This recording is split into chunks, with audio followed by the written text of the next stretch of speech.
الله الرحمن الرحيم يا أيها الذين آمنوا كتب عليكم الصيام كما كتب على الذين من قبلكم لعلكم تتقون صدق الله العظيم وصدق رسوله النبي الكريم۔ ناظرین کرام، آج کی جو ہماری ٹاپک ہے وہ ہے کہ رمضان کی قدر کیسے کریں۔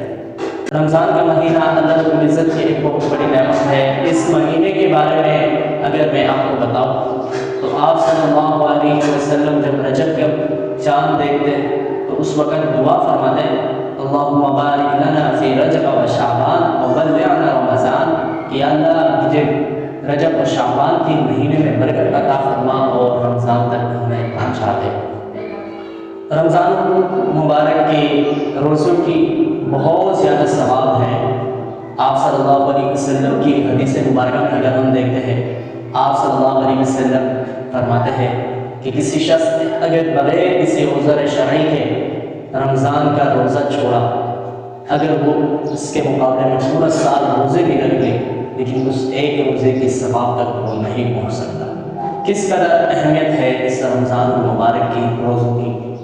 اب رمضان المبارک کی روزوں کی جو فضیلت ہے، اہمیت ہے، اور اللہ رب العزت نے فرمایا یا ایھا الذین آمنوا، کہ اے ایمان والو، کتب علیکم الصیام، کہ تم پر جو روزے فرض کیا گیا ہے، کما کتب علی الذین من قبلکم، جس طرح تم سے پہلے لوگوں پر بھی فرض کر دیے گئے تھے، لعلکم تتقون، تاکہ تم تقویدار ہو جاؤ۔ اس روزے کا مقصد تقویدار ہونا۔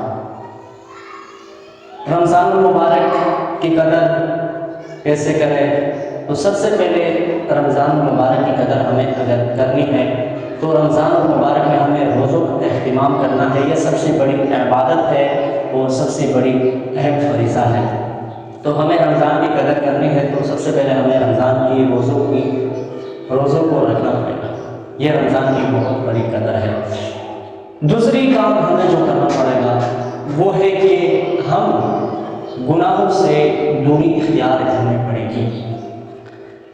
اس وقت کی جو عادات ہے کہ جس کی وجہ سے انسان بھی گمراہی کی طرف یا گناہوں کی طرف مائل ہوتا ہے، اسی میں سے اس سوشل میڈیا کا بے اختیار استعمال کرنا، اس میں احتیاط نہ کرنا۔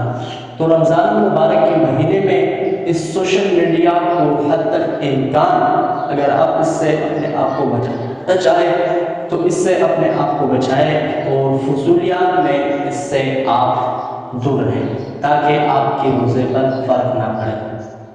چاہے زبان کی گناہ ہو یا آنکھوں کی گناہ ہو، کانوں کی گناہ ہو، کسی طریقے سے بھی آپ اپنے آپ کو ان گناہوں سے نکال دیں۔ رمضان کی قدر میں سے ایک بڑی یہ ہے کہ ہمیں رمضان کی قدر میں جس طرح ہم رمضان میں اپنے لیے افطار کا انتظام کرتے ہیں تو وہاں ہمارے ہاں بہت سارے مسافر بھی ہوتے ہیں، غریب بھی ہوتے ہیں، ان کے لیے بھی افطار کا انتظام کر دیں۔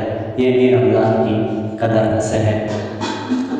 آپ صلی اللہ علیہ وسلم نے فرمایا کہ جس نے ایک شخص کو روزہ توڑنے کے لیے کچھ دے دی تو اس شخص کے لیے مغفرت اور جہنم سے نجات کا ذریعہ یہ بن سکتا ہے، اور یہی ثواب اس کے لیے جہنم سے نجات کا ذریعہ بن سکتا ہے۔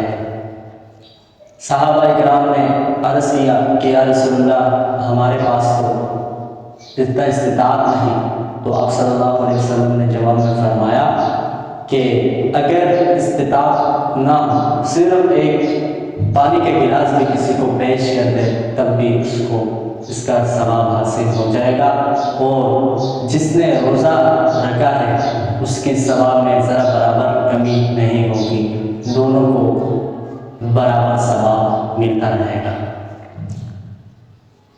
چوتھی کام ہمیں یہ کرنا ہے کہ رمضان المبارک میں تراویح کا اہتمام۔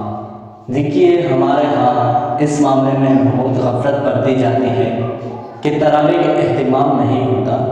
اکثر لوگ اس میں سستی کرتے ہیں اور تھوڑی سی دنیاوی معاملات کی وجہ سے اس کو چھوڑ دیتے ہیں۔ تو یہ بھی ایک بہت بڑی غفلت ہے ہمارے لیے تراویح کا اہتمام ہو۔ قرآن کریم سننا یہ الگ سنت ہے، اور پورے تراویح پڑھنا، رمضان المبارک میں پورے تراویح پڑھنا یہ الگ سنت ہے۔ تو حد الامکان کوشش کریں کہ آپ سے تراویح نہ چھوٹے، آپ تراویح میں شریک ہو سکیں۔ اسی طریقے سے رمضان المبارک کے مہینے میں پھر آخری عشرے میں اعتکاف کا مسئلہ سامنے آ جاتا ہے۔ آپ صلی اللہ علیہ وسلم اعتکاف فرمایا کرتے تھے۔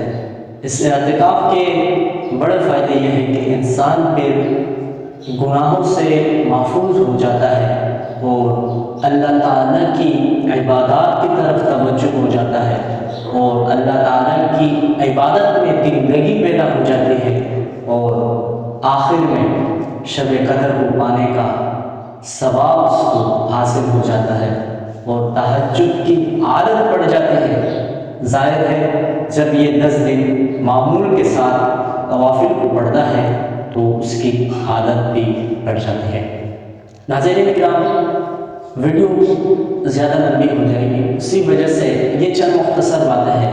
رمضان المبارک کا مہینہ جس قدر فضیلتوں والا ہے اور جس قدر اس کی فضیلتیں اور احکام ہیں بیان کیے گئے ہیں، تو اس قدر ہمیں اس کی قدر بھی کرنا چاہیے، اور جس قدر آپ صلی اللہ علیہ وسلم کے دل میں رمضان کے مہینے کا ایک اہمیت تھی اور اشتیاق تھا، اور آپ صلی اللہ علیہ وسلم اپنی دعاؤں میں فرماتے اللہم بارک لنا فی رجب و شعبان و بلغنا رمضان، تو ہمیں بھی اس مہینے کی قدر کرنا پڑے گا۔ اس مہینے میں اپنے آپ کو معمولات کا پابند بنانا پڑے گا، اور جو باتیں میں نے آپ کے سامنے پیش کی، آپ ان باتوں کو اپنے رمضان کے مہینے میں ان باتوں پر عمل کریں، انشاءاللہ آپ کی زندگی اس کے وجہ سے بدل سکتی ہے، اور آپ رمضان کی روزوں کی حقیقی معنوں میں ثواب پا سکتے ہیں۔